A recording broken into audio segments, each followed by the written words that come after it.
Inaasahang madadagdagan pa ng 17,000 ang kaso ng dengue sa bansa bago matapos ang Agosto ayon sa Department of Health. Nagpapatrol Apple sa Landon. Puspusan ang paglilinis ni Arceli ng bahay. Sinisiguro rin niyang palaging may takip ang mga drum na imbakan nila ng tubig. Natatakot siyang pamugaran ito ng mga kitikiti. Lalo ay walang pera ngayon. Hirap magkasakit yung bata. Mula Enero hanggang 15 ng Agosto, umabot na sa mahigit 50,000 ang nadengue sa buong bansa. Pinakamarami sa Western Visayas. Sa Metro Manila, pinakamaraming nadengue sa Quezon City. Ayon sa DOH, dahil sa dami na nagkakadengue ngayon, tinatayin nilang madadagdagan pa ng 17,000 ang magkakasakit nito bago matapos ang buwan. Kaya sa pagtatapos ng taon, pinangangambahang aabot ito sa pinakamataas na bilang sa kasaysayan. Umabot sa 80,000 ang kaso ng dengue. Yung 400 na report na namin namatay, maaaring madoble. Walang tigil ang panawagan ng DOH sa iba pang ahensya ng gobyerno para paigtingin ang kampanya kontra dengue. Ang PhilHealth nangako ng aalalay sa gasto sa gamot at bayad sa ospital ng mga miyembrong magkakadengue. Apples, Halandoni, Patrol ng Pilipino. Patuloy pa rin ang buhos ng tulong sa mga libu-libong nasunugan sa Navotas City noong Huwebes. Kanina, sumadyan 2 sa Aquino Sisters para magpaabot ng tulong. Nagpapatrol, Pia Gutierrez. Hanggang Lunes na lang ng hapon pwedeng makisilong dito sa Bagong Bayan Elementary School ang may 300 pamilyang nasunugan sa Navotas noong Huwebes. No more problema ang ibang nasunugan kung saan sisiksik, lalo't puno na sa ibang evacuation center. Ang hanap talaga namin relokasyon. Kung sa pagkain na lang problema dahil ang supply tuloy-tuloy. Bahay na lang talaga. Sa ngayon, hindi na inirerekomenda ni Navotas Mayor John Ray Chanco na bumalik sa kanilang lugar ang mga nasunugan. Humingi na siya ng tulong sa palasyo para sa relokasyon ng mga ito.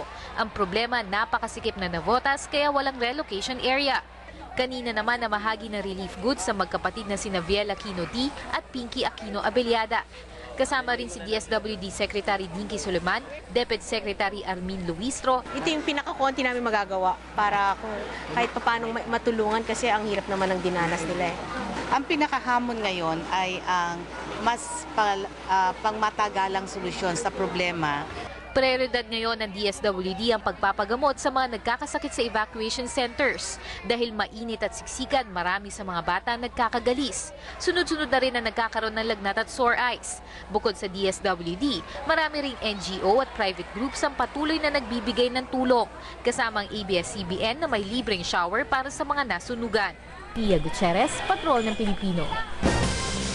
Nagpapagaling na sa ospital ang Sri Lankan domestic helper na pinako at pinasukan ng karayom ng mga amo sa Saudi Arabia.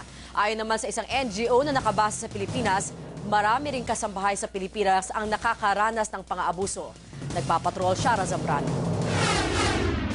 Umuwi ang Sri Lankan domestic helper na si LT Aryawati mula sa Riyadh, Saudi Arabia na may nakabaong 13 pako at 11 karayom sa katawan.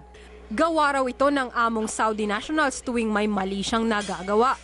Ito ang pinakahuli sa maraming kaso ng pagmamaltrato sa mga kasambahay sa gitnang silangan.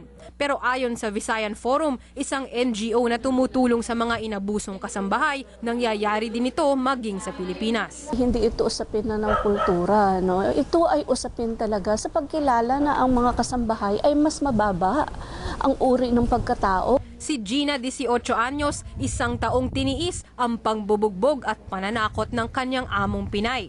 Sinasampal po, inuntok sa pader, hinampas po ng laruan ng anak niya. Ayon pa sa grupo, halos 10 kasambahay kada linggo ang minamaltrato sa bansa. Pangamba nila patuloy itong dadami hanggat walang batas na magpoprotekta sa bawat kasambahay. Isang mahalagang paalala sa lahat, ang kasambahay ay hindi isang alipin at walang anumang sahod na magbibigay ng karapatan sa isang amo para abusuhin ang karapatan ng naninilbihan sa kanila. Shara Zambrano, Patrol ng Pilipino. Susunod.